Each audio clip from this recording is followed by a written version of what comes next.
మరి కావ్య గారికి ఈ వరంగల్కున్న సంబంధం ఏంటి? కావ్య నజరుద్దీన్ వారి అత్తగారు గుంటూరు. మరి ఆ గుంటూరు వాసికి వరంగల్ పార్లమెంటు టికెట్ ఏం అవసరం? మరి దయచేసి మహమ్మద్ కావ్య నజరుద్దీన్ ఎందుకు ఇక్కడ ఈ ప్రజలు ఓటు వేయాలి?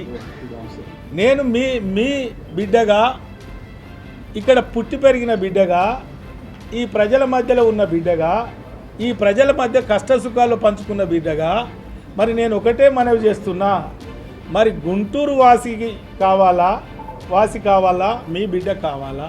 ఒక్కసారి మీరు ఆలోచన. బిడ్డ నేను వరంగల్ వాసిని కాకుండా గుంటూరు వాసిని ఎట్లయినా. ఇంకొకటి, నేను ముస్లింని పెళ్లి చేసుకున్నంత మాత్రాన నా కులం మారుతుంది, మతం మారుతుంది. నేను స్పెషల్ మ్యారేజ్ యాక్ట్ ప్రకారం పెళ్లి చేసుకున్నాను. దాంట్లో ఉన్న రాజ్యాంగం కల్పించిన హక్కు ఏంటంటే ఎవరి రిలీజన్ వాళ్ళు పాటించవచ్చు. ఆ విధంగా నేను ముందుకెళ్తున్న జీవితంలో. ప్రతి ఒక్క వ్యక్తిగత జీవితం గురించి మాట్లాడాలంటే మీ ప్రచారం అంత డొల్లగా ఉందా? మీకు ఎలాంటి మాటలు లేవా మీ దగ్గర? మీ ముందు పెరిగిన దాన్ని, నేను ఇక్కడే వరంగల్లో పుట్టిన దాన్ని, చదువుకున్న వరంగల్లోనే, ఉద్యోగం కూడా ఆయన కళ్ళ ముందే వర్ధనపేటలోనే పనిచేసిన 5-6 ఏళ్ళు.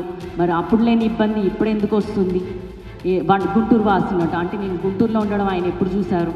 ఆయన ఎంత వరంగల్ బిడ్డనో నేనంత వరంగల్ బిడ్డని.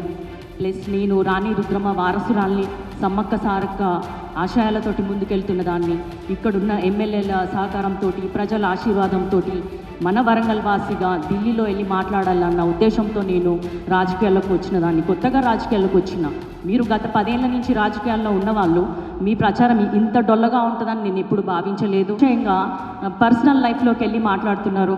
నేను చూస్తున్న సోషల్ మీడియాలో కూడా పెట్టుకొని మరి డబ్బులు పెట్టి మరి ట్రోల్స్ చేస్తున్నారు. ఇవన్నీ కూడా జస్ట్ కాగిత పులి వేషాలే తప్ప ఇంకేమీ లేదు. మంచి ప్రచారం ఏదైనా ఉంటే, మంచి విషయాలు ఏమైనా ఉంటే మాట్లాడండి. ఆ విధంగా మనం ప్రజల ముందుకు వెళ్దాం. కానీ వ్యక్తిగత జీవితాలతో ముందుకెళ్తే సాధించేదేం లేదు. 2వ ప్లేస్ కాదు కదా, 3వ ప్లేస్, అందులో డిపాజిట్ రాకుండా పోతారు అని మీకు